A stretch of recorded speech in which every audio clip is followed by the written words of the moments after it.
not healthy because my dad say you are not healthy. अस्सलामुअलैकुम, हमारे channel unique informations में एक बार फिर से आपको बहुत वेलकम। दोस्तों, आज की वीडियो ना तो किसी फैक्ट्स पर है, ना ही किसी चीज़ों पर है और ना ही कोई स्टोरी है, बल्कि आज की वीडियो है एक मासूम जिंदगी पर। And I like this one.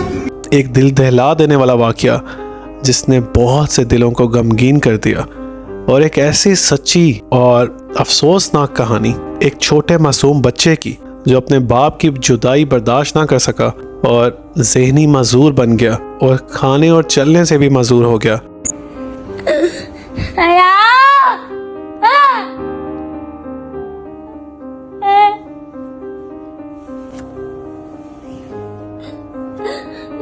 जी हाँ, हम बात कर रहे हैं अमार इबाद की, एक 7 साल का मासूम बच्चा जो पीटीआई के साबका एमपी टिकट होल्डर इबाद फारूक का छोटा बेटा है। दोस्तों, एक नन्हा मासूम बच्चा जो अपने बाप से बहुत ज़्यादा मोहब्बत करता था, लेकिन उसके साथ क्या जुल्म हुए और कैसे वो सियासी इंतकाम के नज़र में आकर कब्र तक चला गया, उसकी आज सच्चाई और स्टोरी आपको इस वीडियो में बताएंगे। अमार, जो कि एक 7 साल का छोटा बच्चा था, अपने बाप के साथ बहुत ज़्यादा मोहब्बत करता था। इसका अपने बाप के साथ इस कदर लगाव था कि ये खाना भी सिर्फ उसके हाथ से ही खाता था। ये हमने स्टडी टेबल लिए थे, ये इन लोग की चेयर्स है, और ना हम लोग ने गाड़ी को फुल करवा दिया, हम घर जा रहे हैं। लेकिन जुल्म की शुरुआत कहाँ से हुई? जब 9 मई के वाक़यात हुए, उनके जुल्म तो हम सब लोग जानते हैं। उन वाक़यात में कहीं ना कहीं इबाद का नाम भी उसमें आ गया। इबाद फारूक पर FIR काट दी गई और उसके बाद पुलिस ने उसके घर रेड्स करना शुरू कर दी और एक दिन इबाद फारूक को अरेस्ट कर लिया गया। जब इबाद फारूक को अरेस्ट किया गया तो उसका बेटा अमार हर रोज़ तड़पता था, रोता था कि मुझे मेरे पापा के पास जाना है, पापा को बुलाओ, पापा को बुलाओ। लेकिन उसका बाप ना आ सका। आखिरकार पुलिस ने उसके बावजूद भी अपनी हरकतें बाज नहीं की और फिर से उनके घर रेड्स करना शुरू कर दी कि हमें इबाद फारूक चाहिए। लेकिन दोस्तों, इबाद फारूक तो पहले से ही अरेस्ट हो चुका था, लेकिन इस गंदी सियासत ने इस कदर गंदगी फैलाई कि उसकी माँ और दादी को भी अरेस्ट करवा दिया। अपने बाप की जुदाई तो वो बच्चा बर्दाश्त ना कर सका था, जब उसकी माँ और दादी को भी अरेस्ट कर लिया गया तो ये बात अमार के जहन पर बहुत ज़्यादा असर कर गई और वो छोटा मासूम बच्चा ज़हनी मजूर हो गया, चलने बोलने से मजूर हो गया और इस कदर उसका बुरा हाल था कि वो हर रोज़ सिर्फ रोता और कुछ ना बोल पाता, सिर्फ अपने बाप और माँ की जुदाई में। दोस्तों, ये छोटा मासूम बच्चा जिसके क्लिप्स हम इस वीडियो में आपको दिखा रहे हैं, इस बच्चे को 27 अगस्त को हॉस्पिटलाइज कर दिया गया क्योंकि इसकी हालत इस कदर क्रिटिकल हो चुकी थी कि वो ना तो कुछ खा पा रहा था, ना वो बोल पा रहा था और ना ही ठीक से सांस ले पा रहा था। जब से मेरे पापा को पकड़ा है तब से इसकी तबीयत आप देख सकते हैं कितनी ख़राब हो गई, इसकी तबीयत कंडीशन कितनी ख़राब हो गई है, इसको बहुत ज़्यादा बुखार। दोस्तों, इसके घर वालों ने जजेस और आर्मी चीफ की बहुत ज़्यादा रिक्वेस्ट की, वीडियोस बनाई, क्लिप्स भेजे कि इस बच्चे को इसके बाप और माँ के साथ मिलने दिया जाए। क्या पता ये मिलना उसके जहन को ठीक करे और उसकी तबीयत कुछ ठीक हो जाए। उसके बाप का ऐसा क्या कसूर था कि उसको उसके बच्चे से भी नहीं मिलने दिया गया? मेरी बस एक बहुत बड़ी रिक्वेस्ट है, प्लीज़ मेरे बाबा को छोड़ दे आर्मी चीफ अंकल।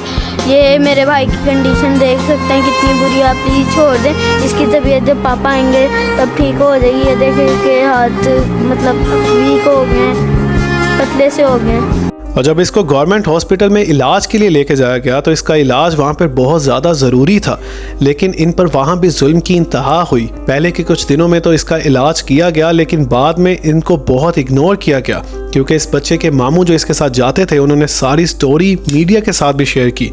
लेकिन हैरत की बात तो यह है कि इतनी बड़ी खबर, एक अफसोसनाक वाक़या मीडिया पर, न्यूज़ चैनल्स पर बिल्कुल भी आम नहीं हुआ, बल्कि कुछ जगह पर इसकी वीडियोस चली और उन वीडियोस में भी और गूगल पे भी इस बच्चे को पहले से ज़हनी तौर पर बीमार साबित किया जा रहा है। दोस्तों, इस कदर जुल्म की इंतहा इस बच्चे पर हुई और जुल्म यहाँ पर ख़त्म नहीं होता, बल्कि आखिरकार ये मासूम छोटा बच्चा जो अपने बाप की याद में अपने बाप का दीदार करने के लिए तड़प तड़प कर रोते रोते इस दुनिया फ़ानी से 1-2 दिन पहले चला गया, उसका जनाजा 19 सितंबर को था। यानी कल के दिन, और इसके बाप को बहुत मुश्किल से वहाँ पर आने की इजाज़त मिली। और जुल्म की इंतहा ये थी कि वहाँ पर भी इसके बाप को पुलिस ने इधर से उधर से पकड़ कर रखा, और जनाजे के बीच में भी उसकी शलवार को एक पुलिस वाले ने बहुत ज़ोर से पकड़ के रखा। दोस्तों, बात तो इतनी सी है कि एक मासूम बच्चा, एक 7 साल का मासूम बच्चा जो डर्टी पॉलिटिक्स का शिकार हुआ, उसका कसूर क्या था? क्या उसका कसूर ये था कि वो इस्लामिक रिपब्लिक ऑफ पाकिस्तान यानी कि एक मुल्क जो इस्लाम के नाम पर बना उसमें पैदा हुआ, या उसका कसूर ये था कि वो पीटीआई के एक टिकट होल्डर का बेटा था? लेकिन बात जो भी थी, ये पॉलिटिशियंस, ये सियासत, ये जो भी है, लेकिन आप लोग ये बात समझें कि आखिरकार इसमें आवाम को ही पिसना पड़ता है। बहुत से ऐसे मासूम बच्चे और बहुत से ऐसे माँ बाप जो ये जुल्म व सितम बर्दाश्त कर रहे हैं। खुदारा इस बात को समझें कि पाकिस्तान की सियासत बहुत गंदगी की तरफ जा चुकी है, और इसमें सिर्फ आवाम के कंधों पर रखकर बंदूक चलाई जाती है और फ़ायदा सिर्फ अपना ही कमाया जाता है। 2 लोग, 2 बाप, 2 पॉलिटिशियंस जो पीटीआई के वर्कर्स थे, उनमें से एक ने जब स्टेटमेंट दे दी तो उसको मुल्क से मोहब्बत करने वाला करार दिया गया, और एक जिसने स्टेटमेंट नहीं दी उसको आखिर अरेस्ट करके उसको अपनी औलाद से दूर कर दिया गया, और उसका बच्चा तड़प तड़प कर अपने बाप को पुकारते पुकारते इस दुनिया फ़ानी से चला गया।